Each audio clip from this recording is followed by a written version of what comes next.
GCL poly energy holdings limited. अब आप कहेंगे ये क्या है? ये एक ऐसा वेपन है जिसका यूज़ करके चाइना सुपर पावर बनना चाहता है। अब आप कहेंगे वो कैसे? तो इसके लिए आपको पूरा वीडियो देखना पड़ेगा।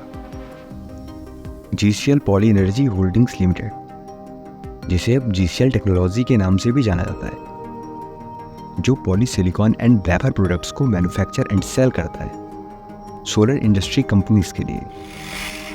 और पॉलीसिलिकॉन का use microchips, sensors and memory modules बनाने में होता है, जो सेमीकंडक्टर इंडस्ट्रीज के अंदर आते हैं। सेमीकंडक्टर वो इम्पोर्टेंट कंपोनेंट होते हैं जो इलेक्ट्रॉनिक डिवाइसेस में यूज़ किए जाते हैं, और इन डिवाइसेस का यूज़ हम communications, computing, health care, military systems, transportation और बहुत सी चीज़ों में करते हैं। जिस चीज़ का इतना यूज़ हो तो कौन सा कंट्री नहीं चाहेगा कि वो उसमें एक्सपर्टाइज ना हासिल करे। लेकिन कोई कंट्री अपने रिसोर्सेज का एक्सपर्टेशन करके सुपर पावर नहीं बनना चाहेगा। लेकिन चाइना अब ऐसा ही कर रहा है। सुपर पावर बनने की महत्वाकांक्षा उससे कुछ भी करा सकती है। दरअसल चाइना का टारगेट है 2049 तक उसे सुपर पावर बनना है। अगर चाइना को सुपर पावर बनना है तो उसे अमेरिका के टेक्नोलॉजी सुपीरियरिटी से आगे निकलना होगा, मतलब माइक्रोचिप सुपर पावर बनना होगा। खैर, उसमें रशिया भी चाइना का साथ दे रहा है, अमेरिका के साथ यूक्रेन खेलकर। चाइना के इकोनॉमिक ग्रोथ की स्ट्रेटजी है कि पहले मैन्युफैक्चरिंग सुपर पावर बनना है। इसके लिए चाइना अपने एग्रियन पॉपुलेशन को मैन्युफैक्चरिंग में शिफ्ट करता है और मैन्युफैक्चरिंग से उन्हें सर्विसेज मिलाता है। इस स्ट्रेटजी से China global exporters of commodities बन गया है। अब रही बात सुपर पावर की, तो उसका वेपन मैंने स्टार्टिंग में ही बता दिया था, जो था GCL पॉली एनर्जी होल्डिंग्स। इस कंपनी के लगभग 50% board members people's liberation army China के ही हैं। तो GCL पॉली एनर्जी होल्डिंग्स ने सक्सेगाम वैली के पास एक छोटी सी इंडस्ट्री लगाई है जिसका नाम है एंटी पॉलीसिलिकॉन, जो वहाँ पर चुपचाप माइक्रोचिप्स फॉर्म करती है। अब आप सोचेंगे कि चाइना के पास तो और भी जगह हैं, तो फिर वो उस कोने में ही क्यों फैक्ट्री लगा रहा है?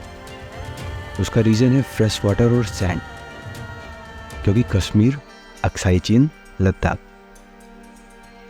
चाइना के लिए बहुत इम्पॉर्टेंट है। और बगल में जो टकलामान डिज़र्ट है, वहाँ पर सैंड और फ्रेश वाटर के रिजर्वायर्स बहुत ही ह्यूज क्वांटिटी में है।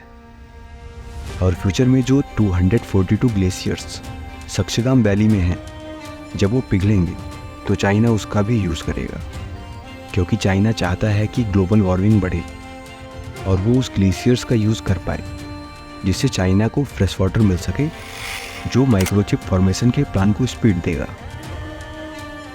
लद्दाख में चाइना इंडिया के गतिरोध को हमें इसी स्ट्रैटेजिक लेंस से देखना पड़ेगा। इस सक्सेगाम वैली के पीछे भी वही जिम्मेदार है।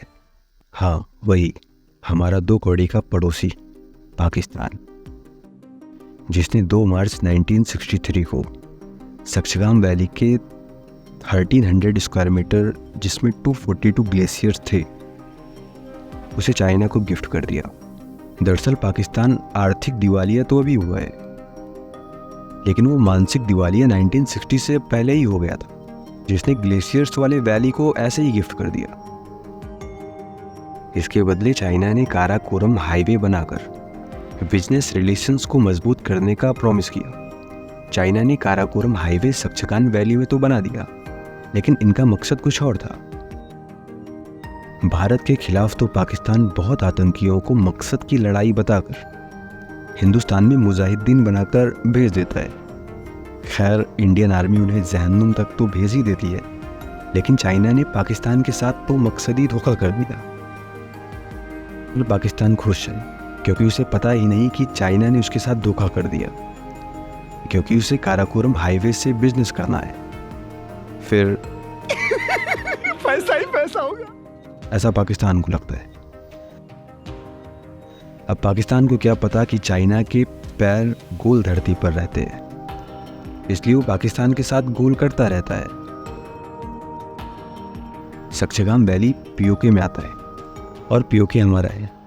चाइना को काउंटर करने के लिए हमें कश्मीर और लद्दाख के रिसोर्सेस, टेरिटरी और संप्रभुता का प्रोटेक्शन करना होगा। आर्टिकल 370 का एब्रोगेशन का कदम इसी ओर था। जम्मू एंड कश्मीर और लद्दाख में टोटल 18,000 ग्लेशियर्स हैं और हमारी महत्वाकांक्षा उनको प्रोटेक्ट करने का है, क्योंकि हमारी जड़ें ही ऐसी हैं कि हम नेचर को एक्सप्लॉइट नहीं कर सकते हैं। वहीं वो सिर्फ 242 ग्लेशियर्स में मकसद खेल रहे हैं और चाइना उन 242 ग्लेशियर्स के मेल्ट होने का वेट कर रहा है, क्योंकि जब वो ग्लेशियर्स मेल्ट होंगे तब चाइना डेलिबरेटली वहाँ से उन ग्लेशियर्स के पानी को ले जाने के लिए अनफेयर टैक्टिक्स का यूज़ करेगा। तो फिर चाइना को काउंटर करने के लिए इंडिया को इंडस वाटर ट्रीटी 1960 के तहत कानूनी रूप से स्वीकृत पानी के हिस्से का पूरी तरह से उपयोग करने की टेक्नोलॉजिकल कैपेसिटी डेवलप करने के लिए लद्दाख में जापान, साउथ कोरिया और ताइवान की हेल्प से माइक्रोचिप वेफर इंडस्ट्रीज को स्पीड देना होगा, नहीं तो बहुत भयानक स्थिति हो जाएगी।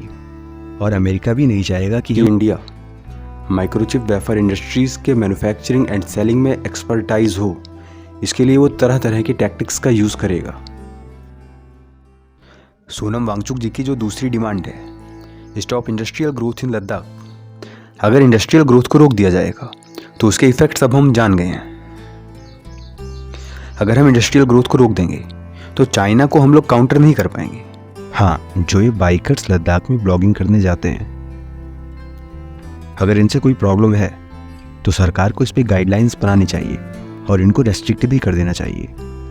लेकिन सोनम वांगचुक जी की जो फर्स्ट डिमांड है, statehood and constitutional safeguards under the 6th schedule for Ladakh and separate Lok Sabha seats in Leh and Kargil district and constitutional safeguards for the union territory of Ladakh, ये वाली डिमांड सरकार को माननी पड़ेगी। अगर आपको वीडियो अच्छा लगा हो तो वीडियो को लाइक करें, शेयर करें और चैनल को सब्सक्राइब करें और कमेंट भी कर दें।